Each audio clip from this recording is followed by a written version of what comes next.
Professional wrestling has entertained millions the world over, and its ongoing popularity owes much to the larger-than-life characters it's created over the years. Although some wrestling gimmicks might seem to have no basis in reality, many of these characters take inspiration from real people or characters from other forms of media. My name is Big Head Code, and today I'll be talking about the real-world origins of pro wrestling gimmicks. Scott Hall made his professional wrestling debut in the Florida territory of the National Wrestling Alliance, known as the CWF. He wrestled alongside tag team partner Dan Spivey under the tag team name American Starship, with Spivey donning the ring name Starship Eagle and Scott Hall as Starship Coyote. Hall's most iconic character would debut years later in the then WWF via the lost art of pre-debut vignettes. The vignettes aired over the summer of 1992 and introduced the world to the bad guy himself, Razor Ramon. Hall's new character was like nothing wrestling fans or WWF CEO Vince McMahon had ever seen before, partly due to the fact that Vince McMahon had never seen the film Scarface. Hall stated on the Stone Cold podcast that during their initial meeting, McMahon had asked about Hall's father serving in the military. At the time, the WWF was big on using occupations for gimmicks, like a wrestling cop, a wrestling garbage man, or even an old-timey undead western undertaker. Hall would no doubt have been given some sort of military gimmick and even said to McMahon, "If you want me to be G.I. Joe, I could be the best G.I. Joe I can be." But Hall would pitch an idea that would change his career forever. He asked if McMahon had ever seen the 1983 Al Pacino film Scarface, which tells the story of Tony Montana, a penniless Cuban refugee who goes on to become one of the most powerful drug lords in Miami. Though Scarface made over $60 million at the box office and is often regarded as one of the most iconic films in movie history, McMahon was unfamiliar with it.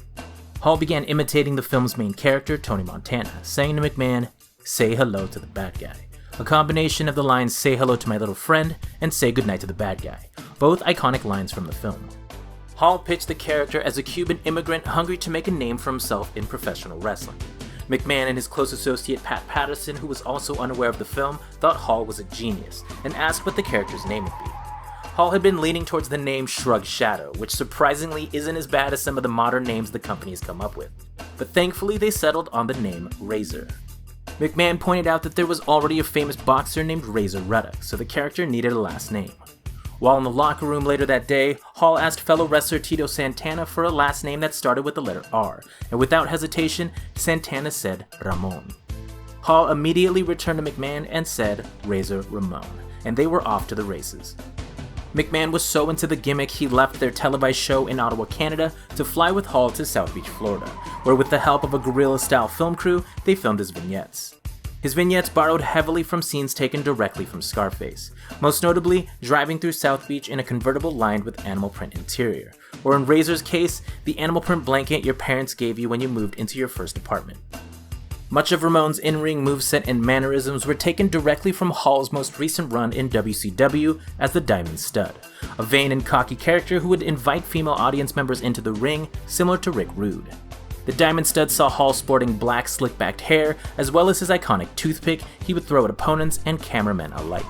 He was also utilizing his iconic finishing move, the Razor's Edge, then known as the Diamond Death Drop. Arguably the biggest star in wrestling history, Stone Cold Steve Austin was born Stephen James Anderson on December 18, 1964, in Victoria, Texas. His father left when he was only a year old, and after their divorce was finalized, his mother moved their family to Edna, Texas, where she would end up marrying a man by the name of Ken Williams. Austin would go on to adopt his stepfather's surname, legally changing his name to Steve Williams. His in-ring career began in 1989, wrestling for Dallas-based World Class Championship Wrestling, under his real name, Steve Williams.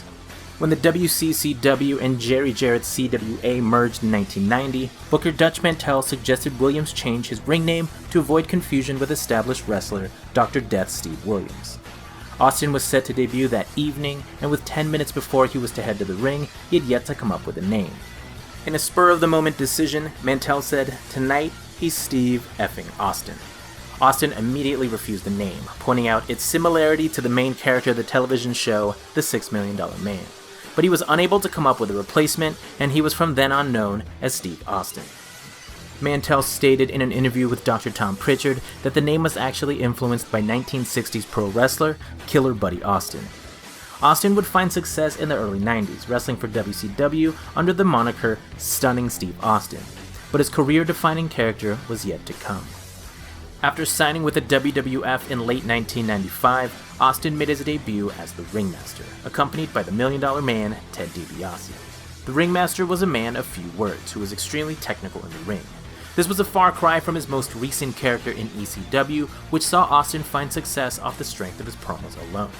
He would also debut a new look, shaving off his long blonde hair and now sporting a goatee. On an episode of the Stone Cold podcast, Austin revealed that his appearance was inspired by Bruce Willis's character Butch Coolidge from the Quentin Tarantino film Pulp Fiction. At the In Your House 8 Beware of Dog pay-per-view, and yes, that's really the name, Austin would lose a strap match to Savio Vega, forcing Ted DiBiase to leave the WWF. Austin believed the Ringmaster gimmick didn't have a long shelf life and requested a new one. After watching a documentary about serial killer Richard Kuklinski, Austin came up with the idea of a cold-blooded assassin-type character. Kuklinski was a hitman and was given the nickname the Iceman by police. After pitching the cold-blooded character to the WWF, they came back with a number of possible names. They ranged from bad to terrible, with options like Fang McFrost, Otto von Ruthless, and Ice Dagger. One evening, Austin was discussing his frustration with then-wife Jeannie Clark. Clark was born in England, and as is customary there, was making tea. She said to Austin, "You'll think of something. Just drink your tea before it gets stone cold." And at that moment, Stone Cold Steve Austin was born. Austin would quickly become the #1 superstar in the company, but at the peak of his popularity, he would suffer a career-altering injury.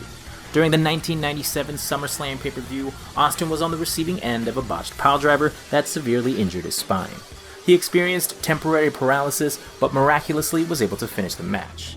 This injury forced Austin to sit out the next 4 months from in-ring competition. Upon his return to the ring, Austin found it difficult to utilize the technical style he had become known for, and adopted a brawling style that he would use for the remainder of his career. The man they call Sting began his professional wrestling career in the Continental Wrestling Association in 1985, wrestling under the ring name Flash. He made his debut as part of the wrestling stable known as Power Team USA, with tag team partner Jim Justice Hellwig, who fans may recognize as the Ultimate Warrior. In 1986, the team made the move to the Universal Wrestling Federation, where they would be known as the Blade Runners, inspired by the 1982 science fiction film of the same name. It was at this point that he would change his ring name to Sting. Sting would be known for his bleach blonde hair and colorful face paint, quickly becoming one of the most popular wrestlers in the company. But the mid to late 90s brought a change to the professional wrestling scene. Fans no longer responded to the white meat baby faces that had been popular throughout wrestling history. With the introduction of the New World Order and the WWF's Attitude Era, fans wanted more adult-oriented content, and wrestlers had to alter their gimmicks to better suit this. At this time, Sting had begun to change much of his look. He replaced his iconic blonde flat top with long brown hair, and swapped out his colorful tights for black ones. This would be the precursor to his most iconic character. Shortly after signing with WCW, Scott Hall approached Sting backstage and spoke to him about his new look. Hall asked if Sting had ever seen the Brandon Lee film The Crow, based on the comic book series of the same name. The Crow tells the story of Eric Draven, a musician who was murdered alongside his fiancée, but is resurrected to avenge their deaths. Hall joked, "I'm not telling you to rip off The Undertaker, but rip off The Undertaker." They pitched the character to Senior Vice President Eric Bischoff, and Crow Sting was born. Sting has used the Crow gimmick to this day, now wrestling for AEW, but he made alterations to the character throughout his career. During his run in TNA, he would take on a more deranged persona dubbed the Insane Icon, and used face paint similar to that of the DC comic book character, the Joker. This change was inspired by Heath Ledger's portrayal of the Joker in the 2008 film The Dark Knight. That's all for now, but there are plenty of wrestling gimmicks I've yet to cover. If you know of any others, please leave them below in the comments, and I may feature them in future videos. My name is Big Head Code, and thank you for watching.